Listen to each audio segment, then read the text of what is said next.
Hi, welcome to One Degree Shifts. I'm your host, Pascal Tremblay. I'm the co-founder of Nectara. We're a psychedelic support ecosystem.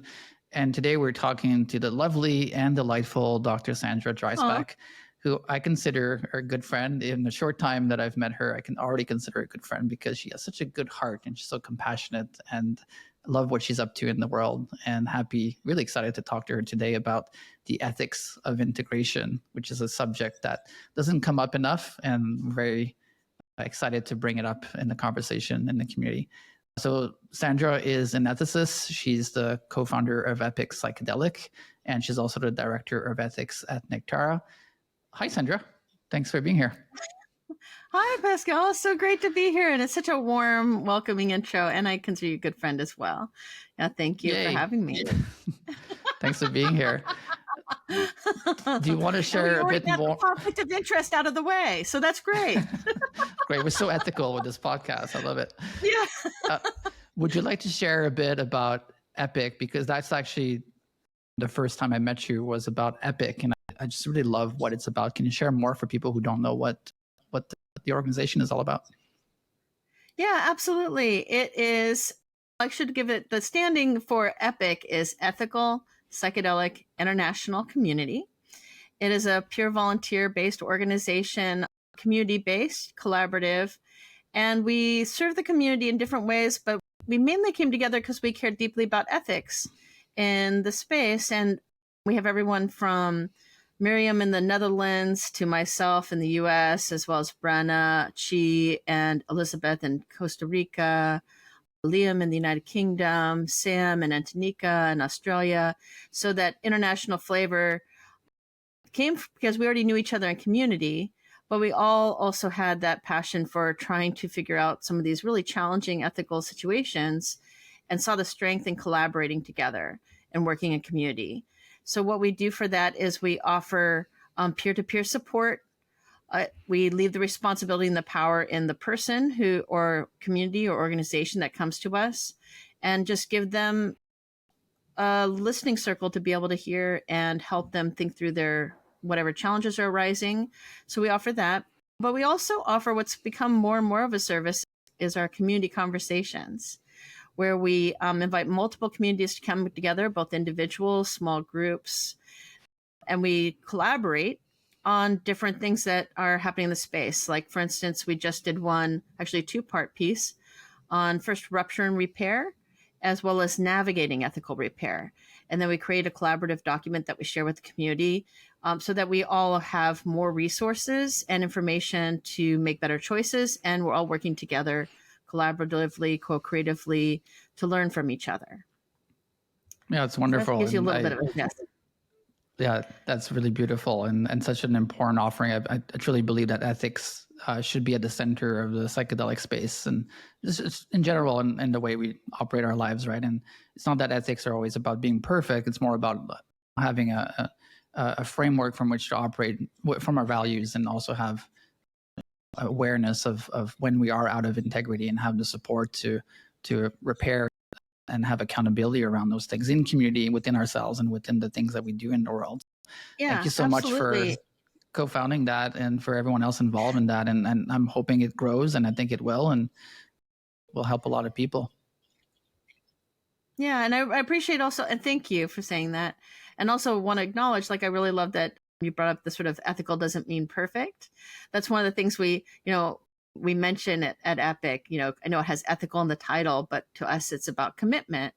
And it's not about whether or not we're going to make mistakes. It's the acceptance that we are imperfect and that we are going to make mistakes, and to lean in to the fact that we need support and community and collaboration and learning, and just generally compassion and respect for one another, given that this is a natural part of growing, learning, and working together in this space, what it means to do this work. Yeah, I had a friend who said that integrity is like a chair. One of the legs might get broken, but you can always put it back together. So the chair is back in integrity. I haven't heard that one. It's good to give me surprises. Yeah, sometimes I'll tell my kids sometimes that it's not about whether you made a mistake or an error. It's, did you make it right? So it's And I suppose we could also add, did you learn and grow from it? And I know we're going to be talking about integration today, right? It could even be about integrating the experience. So not simply about what repair work, like a rupture happens, some harm occurs, conscious, unconscious, or otherwise, and leaning into that, not avoiding it, not a lot of challenges in the space about when conflicts arise, what do you do? Mhm. And having healthy and unhealthy responses.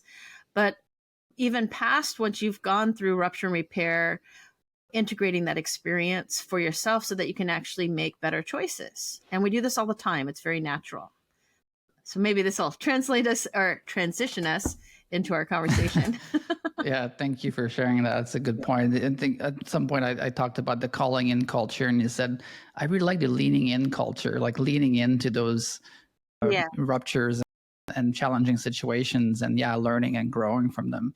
And today we're talking about integration, ethical integration, which I've never really heard those two words put together in a sentence. And I'm sure it's happening out there. I just haven't heard it, but it's a very interesting overlap of words. And I'm so excited about this conversation because it's something that I believe now, after talking to you, that really needs to be illuminated, and as it offers like a richer and more nuanced definition and approach to integration that really includes ethics in the conversation. And I think a lot of people here are going to learn new things, including myself, and I'm very excited to dive deeper into the conversation. So when we were preparing for this podcast just an hour ago, we were talking about how integration is going to happen no matter what. But honoring, That's right. the ethical approach to honoring integration is starting with the importance of honoring integration. Do you want to talk a bit more about the ethics around that? Yeah, absolutely.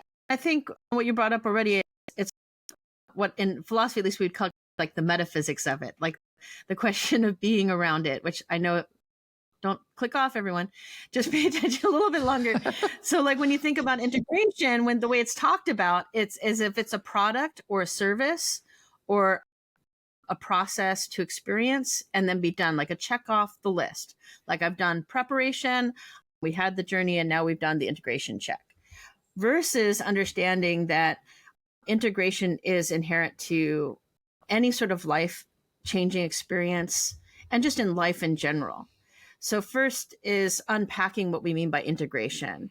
I think we talked about before in prep that community is often used like a bucket term, like the psychedelic community, right? What do we really mean by community? What do you mean? Like if we don't spend the time to really look at those terms, it can be challenging for us to find agreement, not because there's disagreement, but because we're not coming with the same ideas and communicating them effectively.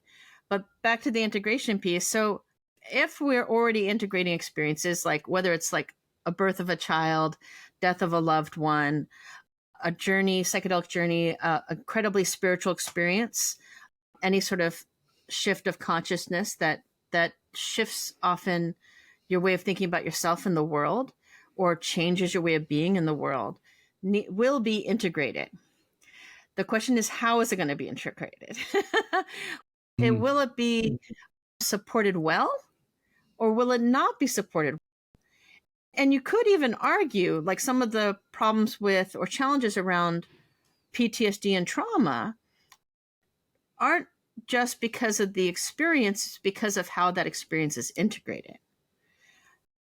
And I realize that could be a challenging notion for people, like, isn't it just traumatic by the nature of it? If you have support in helping, let's say you notice sometimes where a traumatic event will occur, like an earthquake, or people will have a response team that will include therapeutic support. And that is to help people process, have space, be heard, get support, resources, so that they can integrate what they've experienced. It doesn't mean that some things aren't going to be traumatic by nature.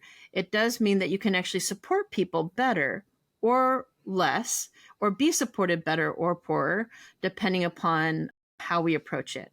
So that to me is part of the ethics of it, is first of all, recognizing that we can actually help people have better experiences, better lives, better ways of living in the world, simply by being willing to take that extra conscious step to support experiences. And I think in the psychedelic space, we do know we need to be supported, whether it's through preparation in the journey space itself or post.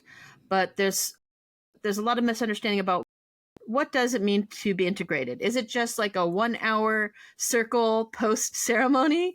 Is it giving the option like they do in the Oregon service centers? There's a lot of nuance and variety in terms of what counts as integration. And I think we've been frankly sloppy about how we've been referring to it.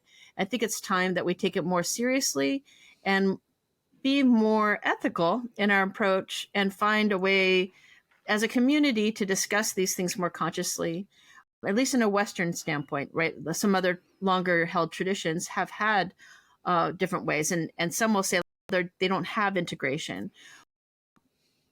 And I realize I'm going off a little bit now, and I'll stop in a moment, but I want to recognize traditional medicine keepers in this context, because this is very much a Western notion that we're applying in Western context of the word integration. But that doesn't mean that there aren't practices that we would consider integrative, right? Imagine having a journey and there's a dance, a song. I combine dance and song. A dance or a song, or time where you'd have a community meal, or there'd be a context of culture that surrounded it that would be naturally integrative. The challenge that we have in the West, in part, is because of the fact that we do not have as much of longstanding traditions that have at least been maintained, even if we have ancestry lineages that may have had some of these traditions in our own distant past. And thank you. And that's really well said. And I think what you're also alluding to very well is that integration is a human need, and that integration doesn't necessarily mean integrating a peak experience or a psychedelic journey. It can mean, for example, for me and Elaine, we just moved to Bali like 3-4 months ago. And that was a big integration for us to live here and to be in a different culture, language, etc. That's a big piece of integration that affects our entire life. And what you're also alluding to is something I've experienced myself personally, is people not honoring beginnings and endings very well. So transitioning from one period or transitioning from one event to another in a way that's really honoring of what happens when you're transitioning, or when you've received a new insight, when you felt a new experience, or you've met something else or someone else, or you have a new project starting. I think we need to honor the beginnings and the endings of things much better, which helps with actually integrating those things in our body, so that we're not constantly chasing the next thing, which I've been very guilty of in the past. Is like, what's the next thing? And never looking back and being like, what just happened just now? Have I integrated this move here in Bali? It requires pause and awareness and honoring of integration to apply those things to everyday life events as well. Yeah, I totally agree with you. And I think the move to Bali is an excellent example, because you can see how you already weren't integrated. Right? Like, I'm not a part of this culture. I'm not a part of this language. I don't understand the social structures of the history or the lineages necessarily. I'm coming in literally as an outsider, but want to be a real involved part of this community and practice. And there's like that literal sense of your physical body and person and family shifting to a different location in a different stranger in a strange land type of thing. But there's literally also your internal experience, your way of being in the world, that will naturally shift because you're in a different environment, you're in a different culture, and you're in a different language, right? And that's going to be different for you as it is for your partner, as it is for your child. And there will be unique, different experiences. And it's relative to past experiences, and how you integrate it is also connected to maybe some previous experiences in the past. So even though all three of you came to the same home, it'll be a totally different integration experience, and you may have different needs, which I think is very similar to what in retreats and journey experiences, there's an assumption like, oh, you all had an ayahuasca journey, or you all had a psilocybin journey. You're all going to need the same thing. And that's not the case. I sometimes will joke We're not wearing the same clothes. Why would you think we need anything else the same? Even if you wear the same clothes in the first journey, I suppose. This is like we have different favorite foods, colors, flavors, families.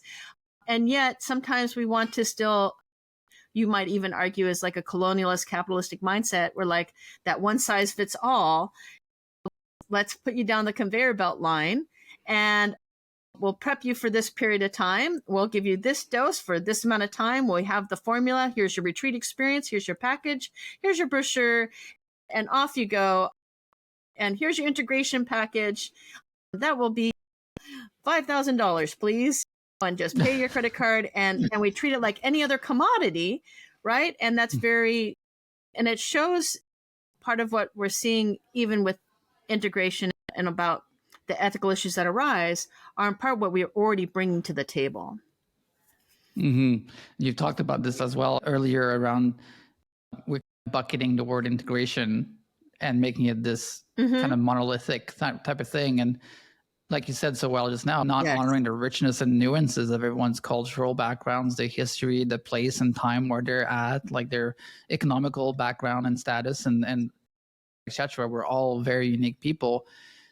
What do you see then as a more ethical way of approaching integration? Is it about really deeply honoring the uniqueness of people and spending more time in community, getting to know them better, and maybe having a better approach to providing those services that doesn't necessarily require a template of some sort? What do you think about that? It's a balance because it is helpful to have structure, right? And then part of and having preparation and having understanding and communicating in terms of like from the facilitator mindset, right? It depends on who we're talking about, right? If we're talking about the individual person and what their responsibility is in terms of having integration, what versus what are you asking a facilitator to do or a retreat center, right? It's going to be different. And I understand the realities and the costs, frankly, whether it be human energy, reciprocity, or otherwise, that we can't fully customize every experience. But we can recognize and respect the uniqueness and diversity that is present and have the humility to know that we do not know. Each person is a universe and a world in of themselves. And we can't come with the assumption that we already know what they need and that we already know how to give it to them. Or that we may not be the right person to give it to them as well, right? And we may not be the right person. I can't emphasize that enough, no matter what part of the journey experience we're talking about. And there's so much that, I mean, I like to see it as a partnership, working together alongside, not just because of power dynamics, but because it actually is helpful. It actually leads to better outcomes. That if I come into the experience and I've had previous, and here's a trigger warning, previous sexual trauma, right? And it was with a male facilitator. And I'm going into an experience again to heal from that experience with another male facilitator. That is going to make a difference in my experience. It could be what I want. It could be actually supportive, right? If I want to lean into that part of it, or it could actually be detrimental. And in some sense, I may be the only one who really can answer that. But we can also, as a facilitator, as a service provider, look at and pay attention to those sort of factors and our own biases. Let's say I think I've used this example before when I've had talks about, imagine you always do journeys in the forest. And you feel like that's the best way to do it. That's how you always do medicine. When you take them on walks, whatever it is. But let's say that the person you're working with had a traumatic experience in the forest. Mm-hmm. So it's not the forest in and of itself that's causing the harm. It's the lens through which, or the previous experiences or the trauma, that actually adds a different layer of the set and setting that you may not be paying attention to. We tend to try and objectify and dehumanize versus bringing the subjective and the experiential and the somatic aspects of our lived experience. And if you really appreciate that, then you recognize that your perspective, your experiences are going to differ, and what may be supportive for you may not be for someone else. We understand this intuitively, but in terms of practice and in terms of the ethics of integration, knowing that if you find out from an intake that they had this traumatic event with a male facilitator in a forest, then you might say, as a male-bodied person, maybe, do you feel comfortable with me being the person and finding, would you rather, let's explore your options here. You don't have to do it with me. You could do it with someone in a different setting. You could do it in an indoor setting. You could do it by the beach, or you can offer options. And that's very important, not just in terms of what we're talking about, but also in terms of informed consent. That people have if you don't give people options, even if it's not one that you personally provide, then you're not actually recognizing and supporting their ability to make good choices for themselves with full informed consent as best you can. And there's so many options in this space. I don't expect everyone to list all of them, but to at least have a couple. Or if I'm not maybe you'd rather have a group facilitation versus an individual facilitation, right? Giving enough education even in advance before you even journey about integration. There should be a sense of like a plan, right? This is what I've offered. This is how the scope of practice is for me.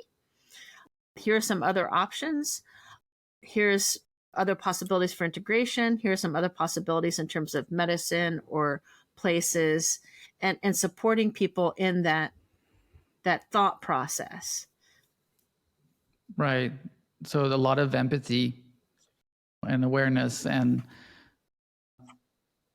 attunement and commitment really to serving people in a better way, in a way that honors their unique selves. I had an experience earlier this year where I was in a ceremony space with one woman and two other men, and we had a ceremony and we had a great conversation. And in the middle of a conversation, she shared, it's a lot for me to be in this space right now with three men around me. And at that moment, I was feeling like everything is fine because I'm a guy and I'm part of this space and I feel safe, but you never truly know what's going on for someone else. You just cannot know what's happened in their past. Could be from childhood or whatever. It could be from last week. It could be something that's very strong for them. And so what I'm hearing, and I agree with you, is the need for better processes, better frameworks, and better approaches to how we serve medicine and integration to people so that we can really honor the ethics of what it means to serve them well. Yeah, absolutely. And when we lean into very specific areas, like you're mentioning a gender difference that may be experienced by someone, we also see it in terms of like the LGBTQIA plus space, the BIPOC community, as well as different spiritual culture beliefs, as well as language gaps. All these can be differences that can not just provide barriers to having a good experience, but could actually cause real harm if you're not consciously garnering and paying attention to those possible aspects of the experience.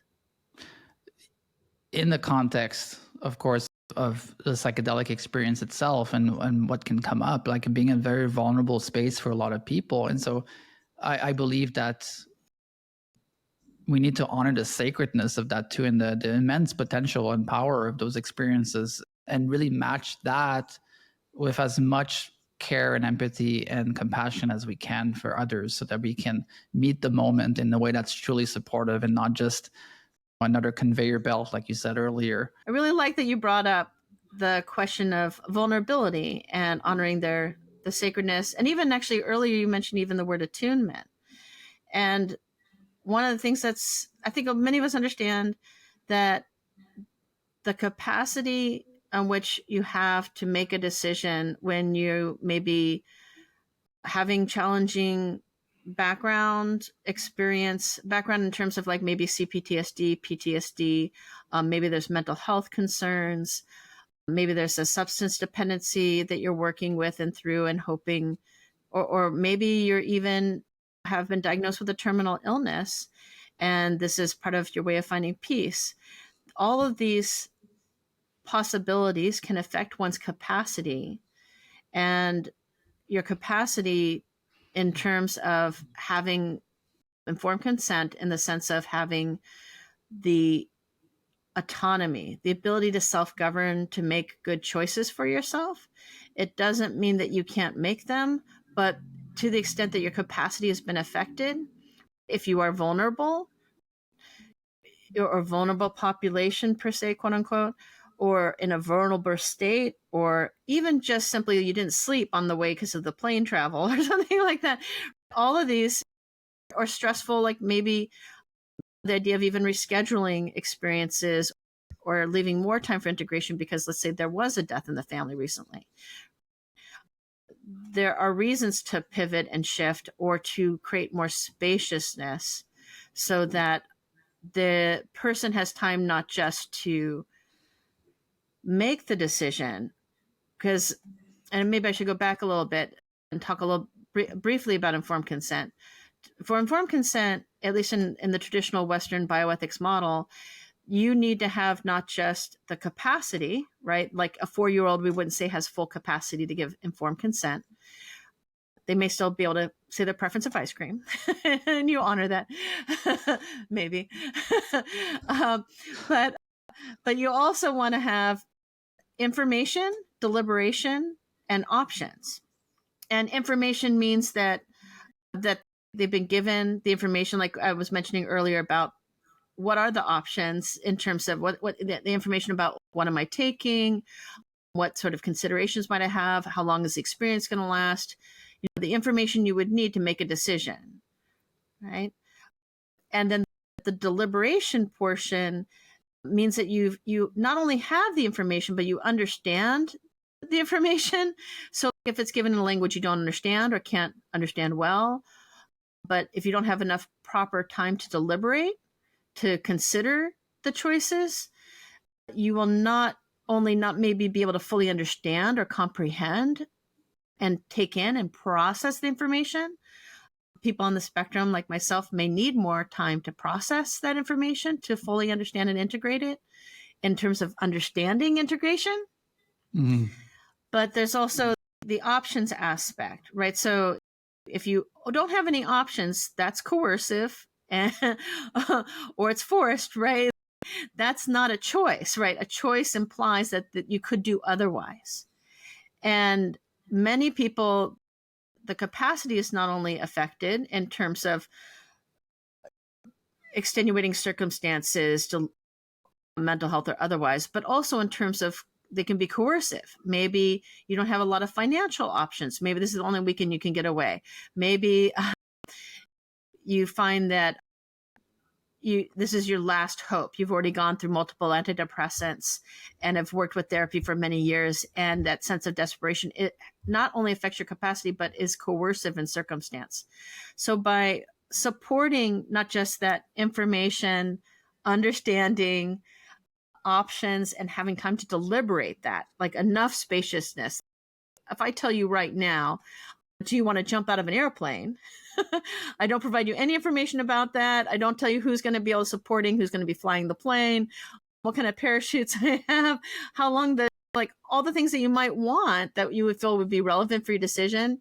And I limit the time window to being like, you can either do it now or not, or now or never type of decision. And you can see how that time compression would affect your ability to make a decision. It doesn't mean you can't make one. It means that you're going to make a better decision given more information, time, and having that deliberation process. So especially when you think about integration, I'm going to bring this back in, right?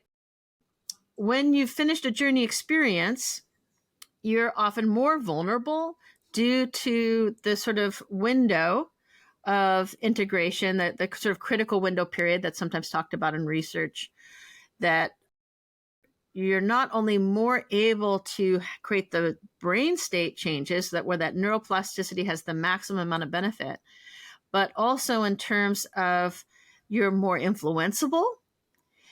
You're vulnerable to what other people would say, how people will frame your experience, the value of the experience. You may even be, even if you're in an ecstatic sort of joy state after your experience, that's not the time to capture and get feedback from them about how good was their experience with you, if you want it for like a testimonial, which I know Jules Evans wrote a great piece on that. And I want to recognize that. So in terms of that vulnerable state, that kind of goes across the board. And so given that you know in advance, especially as a facilitator or someone's a provider, that's going to be happening in advance before they're even in that integration period, then you plan for it. You make the decisions before you're even in that state, because they're more capable of making that decision before than they are afterwards. And certainly not during the journey experience, right? Please. Yeah. But we've had cases, and I've heard cases where people have been not just given testimonials, but also, let alone coerced sexual acts, as well as funding and ask for money and resources, even during a ceremony, let alone right after a ceremony or the next day, is that they call their integration time. If we really deeply respect people's capacity to make their own choices and respect the medicine really too, and their healing journey, because that's hopefully what we want them to have, either positive spiritual or positive change in their life, whatever they're aiming for, their intentions, but also for healing outcomes, especially. You need to take that more care. That integration, that part of that ethics of integration is thinking about it in that preparation phase. That integration starts there. And then the tail end, it doesn't end just because you had 3 integration sessions with them. That's not the end of their integration. That may be the end of the integration sessions, but the integration experience continues on.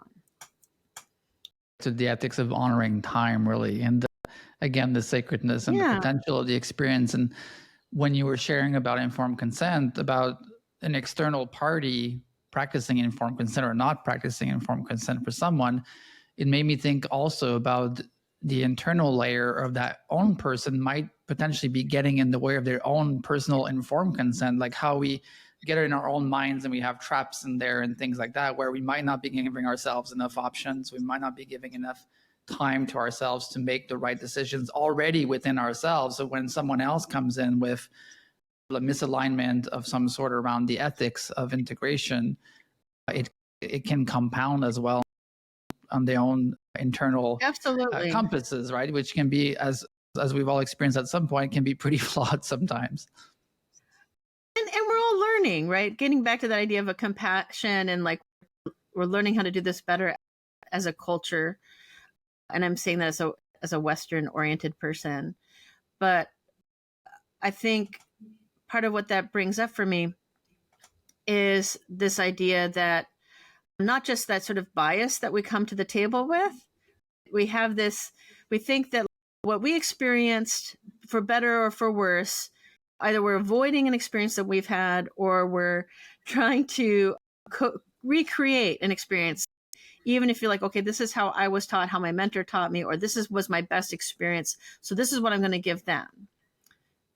And I'm going to try and recreate that. Or this is what I think is the best model for integration prep. And I know some of that is going to be unavoidable. Like I can already feel you noticing that you can't avoid bringing you to the table. and respecting and honoring you is as much of importance as it is to their experience as well. Because, and that's why for me, you can't see this in isolation. If you think of it more like an ecosystem where you're literally coexisting and co-creating in the same environment, growing the same plant with the same nutrients in soil. And if you are part of what bring the nutrients in the soil, and you're bringing the plants and things, and then they're bringing their plants, and you're now creating this new environment that you're trying to grow something together in. You can't if you've nourished that relationship sufficiently, not to the point of enmeshment, right? Like you're respecting each other's individual backgrounds, cultures, diversities, communities, but you also are trying to attune. You do make a conscious effort to attune. And the attunement process is to not just recognize the individuals, but to come into a co-created space that you're working with the other person. And it's both of you together working together.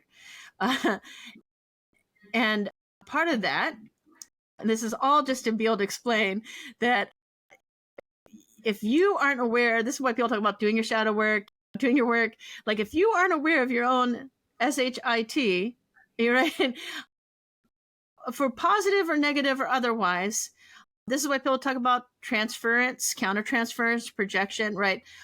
Therapists are trained in this. A lot of facilitators aren't.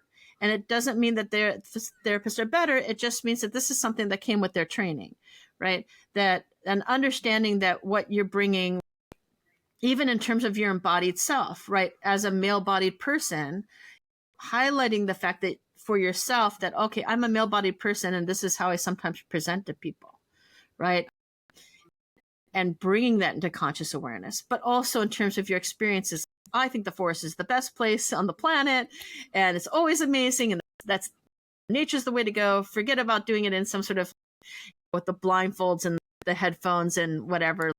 That's not the way to do medicine, right? That judgment, that perspective can be an asset, but it can also be a detriment. And so having that cultivated awareness of those aspects of the self, of what your personal preferences, biases, culture, and what that comes to the table, but then also equally what that other person does too, and the attunement and the preparation part, as well as prepping for integration, right? If you know that they really have been doing a lot of somatic work and they really love that, and they're working with somatic therapists before they've even seen you, maybe they want a somatic oriented integration. That maybe that'd be extra supportive for them. But guess what? You're not a somatic therapist, right? Mm-hmm. Or you don't have that training. Then you have a conversation about that. So you're recognizing where they are. You're recognizing like, I don't feel like you need somatic therapy, but this person seems to be really into it and they're working well on it actively right now. Maybe there's a way to bring both of these together, or maybe even bring in a team effort the somatic therapist to create a larger team of working towards the well-being. And I think that's another part about integration that's not brought up. But I may be jumping ahead. Maybe I'll pause right there. But please keep going. You're absolutely right. What I'm hearing is all about relationships and ecosystem and honoring the relationships that are part of someone's own ecosystem, but in relation to your own ecosystem. Yes. Yeah. And if you really think about that, right? Like my ecosystem, for instance, includes my 2 kids that I have half time. And it even includes my ex-husband and his partner, even though we have a different relationship right now. And so those are some of the communities, immediate communities that I'm bringing to the table. You don't see it on my face necessarily, but I'm bringing it. And you already bringing your significant other and your child and the cat and like, like, and I have chickens and right. They're all part of our relationships. We aren't pure objects. We are embodied beings in a lived experience and lived environments with lived relationships. And when you come into a journey space, you haven't divorced all that. That's all coming with you, whether you see them around you or not. And to try and find a way to honor and respect that diversity, that difference, coming into attunement, paying attention to what you're bringing to the table, at least considering what they're bringing to the table and what may be important to them or valuable to them or what they may need, including larger communities like spiritual communities, localities. I'm in California. You were in Canada before you were in Bali, right? So that has a different culture, different community mindset that affects how we view things. And similarly, like if we're going through our lived experience, what is their job? What's happening in their life? Are they going to other practitioners? Are they working with other people? And it doesn't mean that they have to disclose. I do really believe in privacy, but at the same time, the idea being that like, I am here to help work with you and to serve you best in relationship. And I am not going to be compromising your current relationships. And it's not it shouldn't be considered a competitive experience to go on these experiences, right? It should be an enriching experience and a supportive experience from beginning to end and beyond. And I've heard it where like couples and partners, I can't tell my partner, or my partner doesn't support me, or sometimes they're with their partner, and that would create a different experience. And then you're respecting the relationship of both of them coming into ceremony. And you can easily see how quickly we can add in different aspects. Because when you think of the ecosystem aspect or that mindset or those interrelationship and think relationally versus, and it's not that we're giving up the sort of the tools of structure and the need for a sense of reliability. You know who you're going to be meeting with and that establishment of that relationship. But even if you don't have an individual one-on-one relationship with a facilitator, you have a group ceremony, there's the container that's created, and the container and the community becomes that relationship and that primary relationship, even more than maybe the one-on-one relationship. So this gets into another piece altogether. And yet, when we talk about journeys, we talk about it very simplistically. We do a reductionistic move where we're like, it's about preparation, journey, integration. And we're done. We're fixed. It's been complete. Yeah. And I haven't even touched on the fact that's like, when you think about how do you know if your journey has been successful?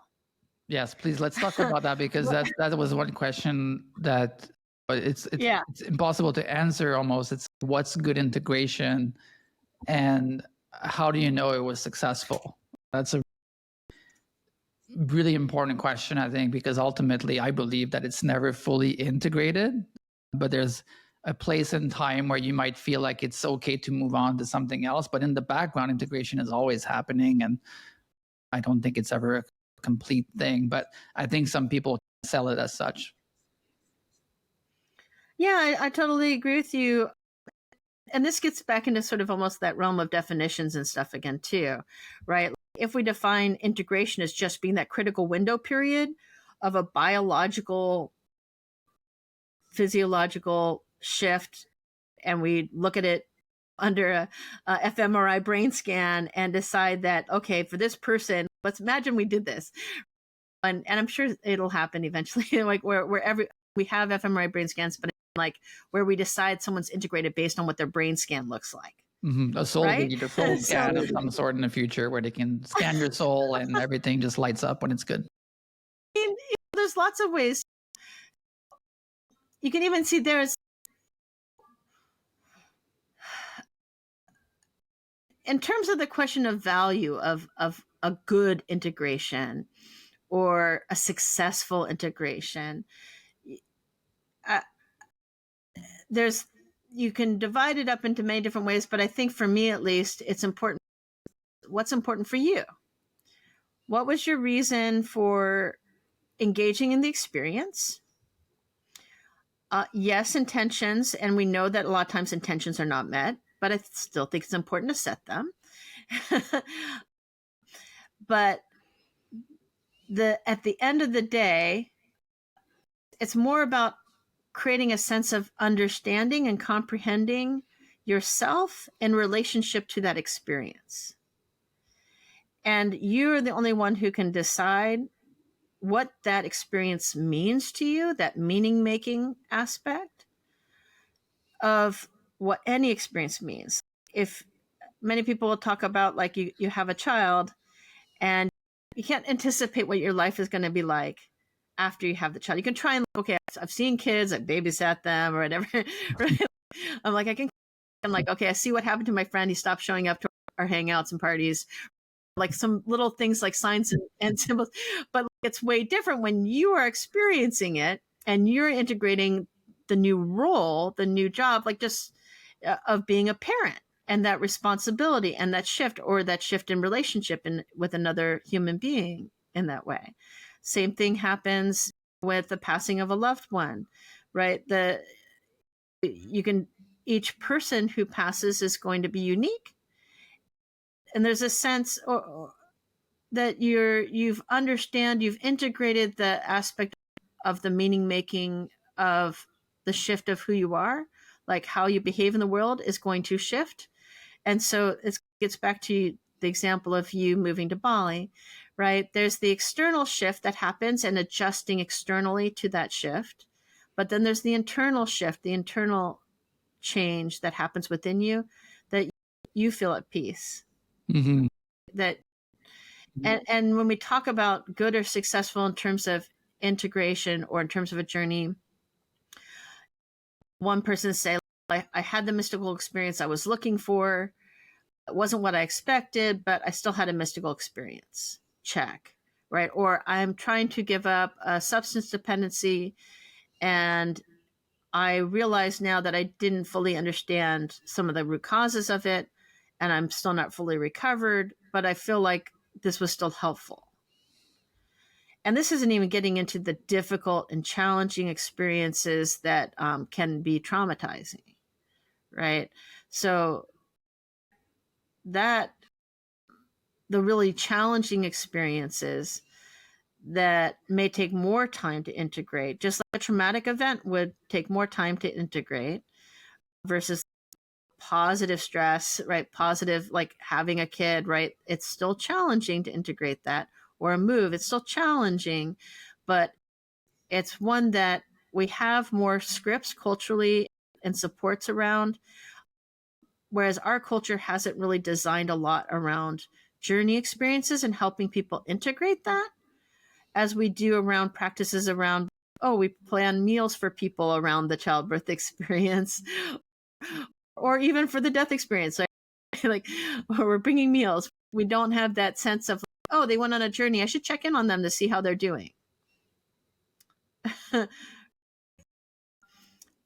I think ultimately we are our own arbitrators of that. I've known people who've created different systems and different ways of evaluating psychologically the integration process, and obviously physiologically.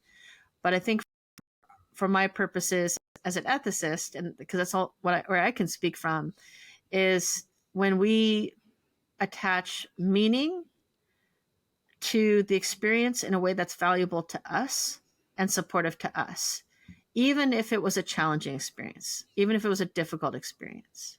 Like I went through the CZU complex fires here and was evacuated for a month, and I find meaning out of that experience now and a lot of value out of it. I certainly wouldn't ever want anyone to have to experience that. I wouldn't choose to go on that journey, right? But at the same time, you can find value and meaning in it, and there's still going to be unpacking over it over time, like what you're saying. That integration is the integration of who you are as a person, what the value of it is to live your life. You can look back at experiences when you were first going to school, or when you first on a first vacation, or any sort of experience you can go back to and relive and experience. And I'm still getting value out of my early psychedelic journeys and experiences. Absolutely. I do too as well. That's why I've oftentimes taken a long pause of any experience itself, because I keep reflecting back on those things, and life itself shows me new things to reflect back on and be like, oh, that reminds me of this. Oh, look what happened back then. Oh, I can think about that again and integrate it further. And the more I've done that, to really pay attention to the things that do come up in my consciousness, the more I've been able to deepen my integration. It's not as fantastic and rainbow inducing as the first ceremonies I had, where I was like, oh, I'm really healing so much right now. But it's a lot more attuned and more grounded. And like we've done in this conversation here, a lot of the richness is found in the small nuances or the small things. And the last thing I want to explore with you today, Sandra, is, and we've talked about it throughout, but I know you're really passionate about this, but community. people are integrating their journeys within themselves, within their immediate community, but they're also integrating those experiences within their larger community, and albeit like a group online or a community online or a group of friends or a group of extended family. There's always integration happening in that community, even if people are not always aware of that. What would you say about the importance of community in the honoring of the ethics of integration? I would say it's essential. Mm-hmm. And that's a very short answer. But it's the same thing I was mentioning earlier, because our larger culture in the West doesn't create those natural containers and structures for helping support us with those experiences. Maybe you could think of some aspects where it does, like we do have like coaching and therapy and things like that. You may come from a spiritual background where you're going to community practices or just your local community, right? Maybe I'm in the Santa Cruz area. I would say it's a lot more supportive as an environment for psychedelic journeys and experiences, even though it's primarily recreational oriented. But in terms of community's value in general, I think it's important to have a community that can understand you and to be able to have a space where you can share those experiences and have support on that integrative journey process. Because you may think you're done and then something will come up, something that will remind you of something you experienced, and all of a sudden you find yourself reliving or coming back, and not in a flashback sense, but in the sense of, I didn't think about that. I didn't think about this in that terms of that relationship before. Maybe someone you journeyed with starts telling you about theirs and something else came up. By having a community of support and going to integration circles or having friends you can talk to is so important and so invaluable, that I really feel that it's part of the ethics of integration to support people past their time with a facilitator or a ceremony space, at least to give them access to information and resources where they can find community to continue the support. Because we know that this is not a one and done experience in the sense of integration. You may only, and I don't think there's any required amount of journeys or medicines you should take at all. I think that's another thing to unpack, is about this idea that people should keep on going on journeys, or people keep on going for the next thrill ride, as it were, or who want to, and if you want to experience everything, more power to you, but, and just do so responsibly as best you can. But give yourself spaciousness to integrate, right? Sometimes that chasing and not living that spaciousness for yourself to find that meaning making, to sit with what's come up and not just rush to the next thing. Our Western culture doesn't encourage that in general with our lives, let alone with a psychedelic journey and experience. And if you already find that you're not in, let's say, a region or area of the country or world that supports you in that, finding that, identifying that, creating that, even if you need to. And I know many people who have. I know I started supporting my local psychedelic society in part because I wanted more community conversations about it and circles and such. So I can't say the strength of it. And I'm a big community advocate. I think that there's so much value in learning from each other and gaining insights that from our own experience just by someone else who, even if their experience isn't the same, they may be able to bring to light things that you can't see, just like any sort of community does. Absolutely. And I see you, you see me, and the mirror continues to illuminate new faces all the time in circles. And I find a lot of richness and that awareness of the lived experience of other people who might be completely different than mine. And I've learned a lot about myself from those experiences. I have one last question. It's a big question. Are you ready for a big question? Oh, I don't know. I am a philosopher, but The question is, I used to joke, You can ask me any question, but just don't expect answers, because that's not what philosophers are known for. We're only good at asking questions. Okay, it's a But very, yeah, go ahead. a very Ask me a simple question. one. Okay, let's go. What's your greatest wish for the space? Sandra's greatest wish for the space. My impulse is simply to say greater love and compassion. And that's also what I stand for personally, too. If I had to identify my ethics, like I try, that's what inspires me. Is I know love is thrown around a lot, and even compassion, but to live a life in integrity for me is to live in alignment with love and compassion, and including towards myself, and informs so much of my work and how I think about ethics and integration, all of it. Like, that's part of what I've integrated from my journeys and my experiences, and the meaning I continue to make for my life. I'm not saying I'm not going to shift or pivot, perhaps in different ways, but that's what brings me joy and meaning and inspires me in this space. And when I see people really loving and supporting each other, really showing compassion when people are at their lowest or most vulnerable, and showing up and leaning in, even when it's really uncomfortable and there's conflict and there's pain, and it's the most beautiful, most transformative thing in the world. To me, the power of love and compassion is really what is the medicine. Beautiful. So I love it. I compassionately love that. And love it. Love the love. I love the love. And yeah, you're in sacred service to love, which is a beautiful way to move in this world. So yeah, thank you so much for that, and for everything you do, and for the time we spent together today. We can go on for 10 hours like we shared in the prep. Maybe there's a part 2 coming. I'm just getting started. Yeah, thank you. I've learned a lot from you, so thank you very much, and blessings to you, and Thank everyone you. who listen. Thank you so much. Yeah, and love you all.